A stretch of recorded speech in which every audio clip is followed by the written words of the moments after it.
Verbe s'est fait chair, il a établi parmi nous sa demeure. Et à tous ceux qui l'ont reçu,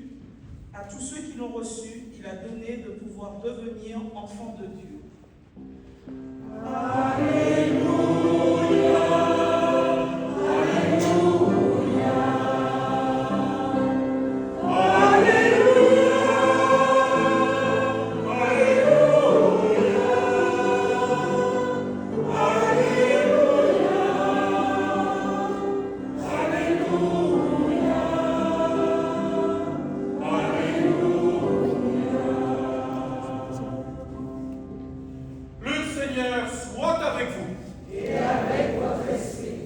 Évangile de Jésus-Christ selon saint Jean.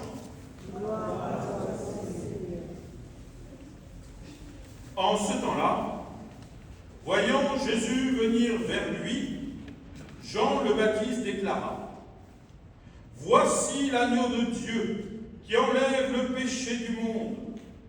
C'est de lui que j'ai dit : L'homme qui vient derrière moi est passé devant moi, car avant moi il était.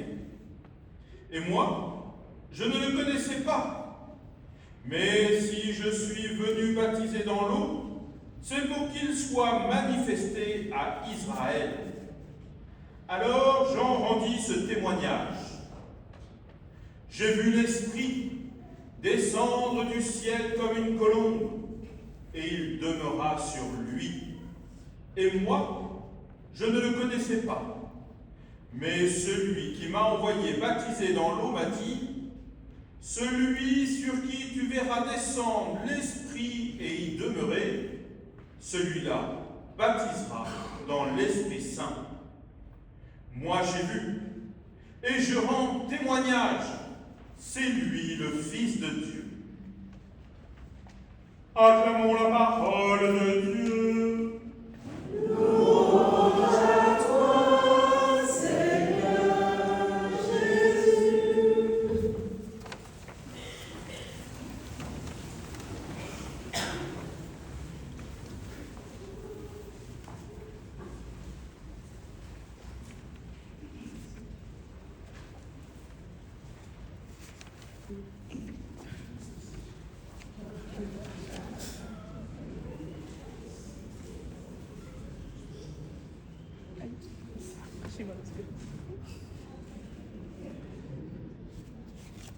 C'est pas très agréable. Quand on vous passe le faisceau de lumière, qui est un petit peu puissant, là, dans la figure, on est quoi? On est ébloui. Parce qu'il y a trop de lumière.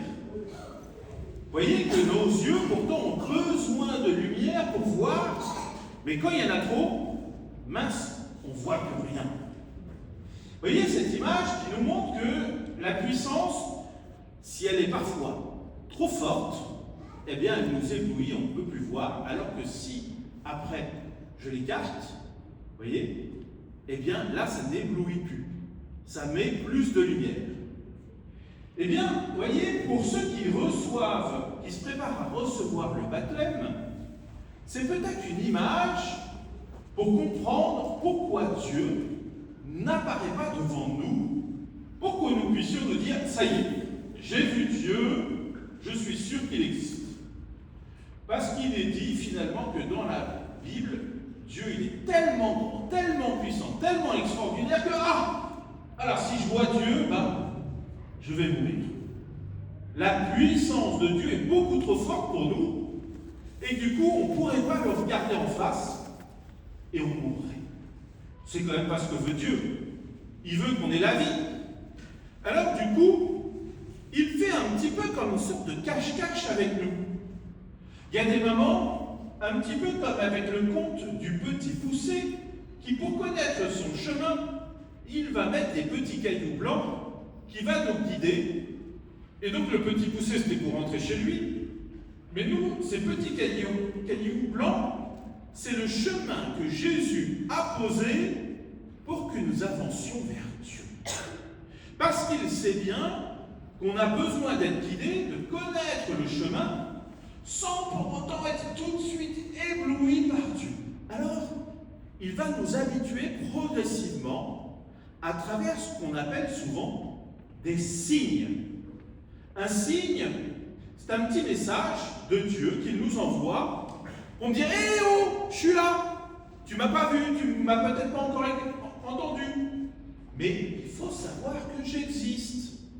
Et donc ces petits signes que Dieu nous donne, ça peut paraître, par exemple, anodin avec une personne qui va nous parler de son amour de Dieu. Peut-être que pour vous qui demandez le baptême, eh bien, ça a été quelqu'un qui vous a dit « Tu deviens enfant de Dieu » et on se dit « Waouh, c'est beau d'être enfant de Dieu ». Et bien ça, cette petite parole qui vous a fait du bien, c'était peut-être le témoignage d'une grand-mère, de quelqu'un autour de vous, qui donne envie. Et du coup, on se dit « Voilà, c'est un petit signe ». J'espère que vos catéchistes sont aussi des gens qui vous donnent des petits cailloux pour avancer vers Dieu, en vous faisant le témoignage de leur foi, en étant capable de dire « Ah ben moi, j'ai remarqué que Dieu, c'est quelqu'un qui me fait du bien. Alors, grâce à son témoignage, j'avance. » Et puis, il y a des signes qui sont un peu plus grands. Par exemple, le baptême. Le baptême, ça c'est un signe important pour comprendre qu'on fait partie de la famille de Dieu, on devient enfant de Dieu, et que Dieu ne laisse pas ses enfants dans la mort. Si la mort, c'est l'obscurité, c'est la nuit, et ça fait peur, eh bien Dieu nous dit, ma lumière à moi, elle te guidera à travers la mort, pour aller jusque dans ma lumière, le paradis. Ça, c'est un beau message que nous donne le baptême. Puis après, il y a l'Eucharistie. Oh, la mort, c'est dans très très très longtemps, alors est-ce que je vais avoir besoin de Dieu dans ma vie de tous les jours? Eh bien, le signe qui est donné ici, là, sur cet autel, pendant la messe, c'est le corps du Christ. Alors, nos yeux ne sont pas éblouis, hein, parce que nos yeux, ils voient un bout de pain, ils voient du vin. C'est pas extraordinaire, on n'est pas éblouis. Mais derrière, c'est Jésus qui vient nous dire « Je veux être présent en toi.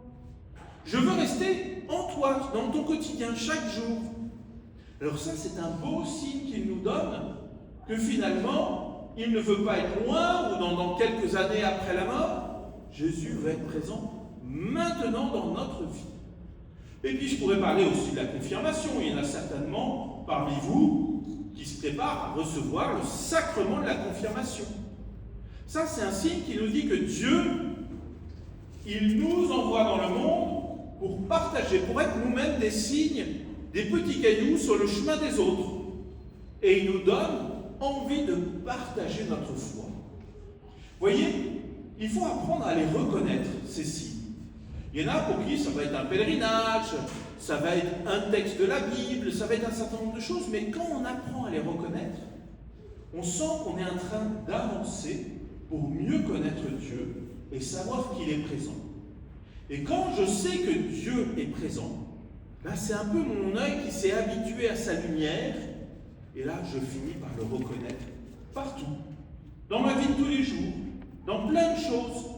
Ça ne m'éblouit plus de voir cette présence de Dieu, parce que je me suis habitué à lui. Alors au début, sa puissance, elle peut faire peur, mais en fait, lui, il va s'adapter. À travers les différents signes qu'il nous donne, il va nous habituer à lui. Et après, on sent qu'on ne peut plus être séparé de Dieu. C'est comme mon meilleur ami que je me balade tout le temps. Vous voyez, comme il y a souvent des copines qui se tiennent souvent par la main parce qu'elles ont peur d'être séparées dans la cour de récréation, alors elles se tiennent par la main. Et bien voilà, Dieu, c'est celui avec qui on ne peut pas être séparé. Quand on a appris à le connaître, il est tout le temps avec nous, alors on se tient par l'épaule et on se balade ensemble, on vit ensemble, on dort ensemble, on mange ensemble. Dieu est tout le temps présent dans notre vie, c'est extraordinaire. Mais c'est à moi d'apprendre à le reconnaître. Alors, petite astuce. Vous voyez, quand je commence ma journée, j'aime bien mettre cette journée sous le regard de Dieu en disant « Seigneur, tu vas être présent dans toute ma journée. » Alors je commence par prier. Avant même de me lever, je commence par prier le Seigneur en disant « Je vais passer cette journée avec toi, ça va être extraordinaire. » Et puis il y a parfois, dans ma journée, des moments qui sont joyeux, alors je dis merci. Alors je ne me mets pas à genoux en prière en disant « Oh Seigneur, je te remercie ». Ça se passe dans mon cœur, je parle spontanément à Dieu. Et puis, il y a le moment de la messe où là je sens qu'il est vraiment présent. Et puis en fin de journée, ce moment où je vais tout remettre entre ses mains en disant « T'as été présent dans toute ma journée, alors voilà, je peux te demander pardon, je peux te remercier pour quelque chose, je te confie quelqu'un. » Voilà, quand j'ai appris à reconnaître la présence de Dieu dans toute ma journée, eh bien je sens qu'il est là tout le temps et il m'aide. Et c'est cela être chrétien. C'est finalement avoir un regard qui s'est habitué sur cette présence de Dieu.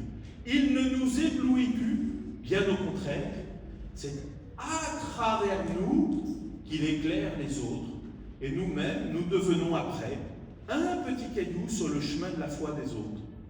Alors on peut confier au Seigneur, voilà, qu'on apprenne à le reconnaître, qu'on ne soit pas ébloui, mais au contraire, qu'on s'habitue à sa lumière pour devenir après un beau signe de sa présence dans le monde.